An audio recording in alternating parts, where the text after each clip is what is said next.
Tevise watch that is under review on this channel, and I think the first one that doesn't homage a more famous brand. So let's have a look at this thing.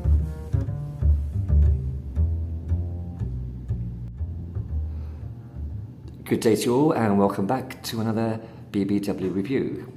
So today we have the Tevise 795 Earth, and I'm assuming it's called the Earth, as you can see, because of the Earth in the center there.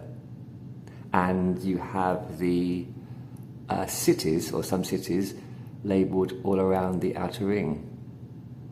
So let's go through the basic dimensions first. You have a 42mm diameter across the face there, with a 50mm lug to lug. So although the diameter is about 2mm more than I prefer, the lug to lug is actually quite good. The thing I'm not too happy with is this girth here. It's 15mm from the exhibition case at the bottom to the flat, is it flat? It's slightly domed mineral crystal on top, but 15mm, that's quite a girth. The case itself, as you would expect from the price of $17.50, the case will be a alloy which is chrome plated, so it's quite shiny there, but that's to be expected at this price point. The length, or the width of the bracelet where it joins the case is a standard 20mm. The bezel is pretty much standard for the design of this case. Let's go to the main details, which is the face. This watch comes in, I think, 6 different styles, 3 on stainless steel and 3 on leather. And I think 3 or 4 different watch faces, which is blue, green, silver and black. The green looks particularly nice, and I wish I had gotten that one. But this blue's not too bad. It has a bit of a sunburst to it, and the first thing you'll notice is this, if you can see it, within this inner circle is a map of the world, although it's not too clear at the moment. Now, you have a patterning outside of that where you have the applied indices, which have a lick of loom on all of them, all around. And within that, and outside of that, you have different cities of the world. I won't go into each one. And you have a nice mirrored, I can't remember what they call this, the outer part here, which mirrors the profiles. The hands themselves are quite nice. They are pretty much sword-shaped with arrow tips, and as you have an arrow tip also on the second hand. It's a nice smooth sweep, even though it's a 21,600 bph movement inside here. Below the 12 in the inner circle, you have the Tevise logo and the Tevise name, which is printed. And as I said, you have the cities of the world, or some cities of the world outside. And if you're in here, you have Rio. I can't make out that one. But you have a number of different cities labelled all around the circumference there. The crown, standard 5mm.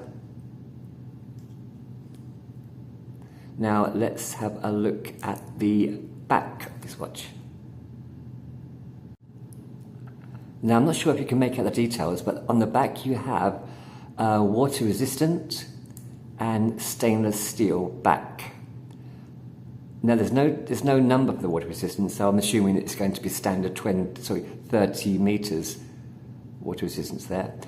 You have inside a 21,600 bph movement, which is not known what movement is. It's probably a Shanghai standard, and a patent.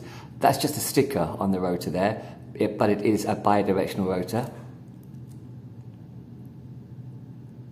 But as I said, it is a very nice smooth movement, and they're usually quite good workhorses, these Chinese Shanghai standards, but pretty much standard for the watch that it is. Now onto the strap or the bracelet. The bracelet is one thing, apart from the girth of this, the bracelet is one thing that I also don't like too much. It's very light. It's a single link, as you can see. If I can bend that, that's just one link. So you have an inner link and two outer, which is all joined. As you can see, they've tried to make it look like three individual links, but it's not. It's just one link. And the links themselves are push pin, but they are very hollow. It's a very light bracelet. And the kind of clasp that I don't like is a really standard pressed clasp. Nothing special there. One button release, not two. And it has micro adjustments. How many? You're going to get two there. Two micro adjustments, and it's on the first one there. And if you have to remove links, they are quite big, so you don't get much micro adjustment there. At the moment, as I have adjusted it with my own wrist, which is 6.5 inch, it's a little bit loose, but I can't be bothered adjusting that. It's okay. I can't be bothered adjusting it. I won't be wearing it too much because of that girth, which really lets the watch down, in my opinion. So let's have a look at this thing on the wrist.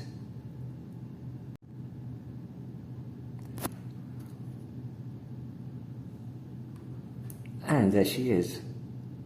I can make out a few more details now with those cities of the world.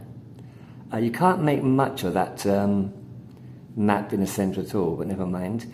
So it does feel okay, a bit bulky. It's 110 grams, including the supplied stainless steel bracelet, even though that bracelet weighs absolutely nothing because it's hollow. Now you're not going to get much, even though it's a 50mm lug to lug, you don't get much overhang, although as you can see there is a gap under each lug where it joins the bracelet. And yeah, Tevise seem to rely on this particular type of case design, which is kind of really bland, and I wish they'd changed that. It does look and feel a bit big, but that's only because of the girth, the 15mm.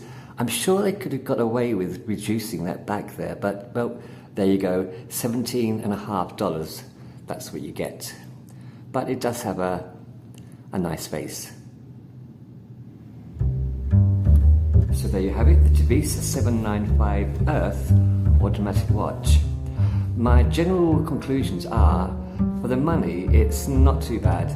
The downside is it's a bit bulky than I would like, and it can be a bit illegible in some lighting when you're looking at the time. But apart from that, the dial's quite nice, it works very well, has a nice clean smooth sweep of that second hand, so I would recommend it, and especially the other colours. I wish I'd got another colour, especially the green. So that's it for today. Thanks very much for watching, and I hope to see you again with another watch on the green chair. Until then, as always, take it easy.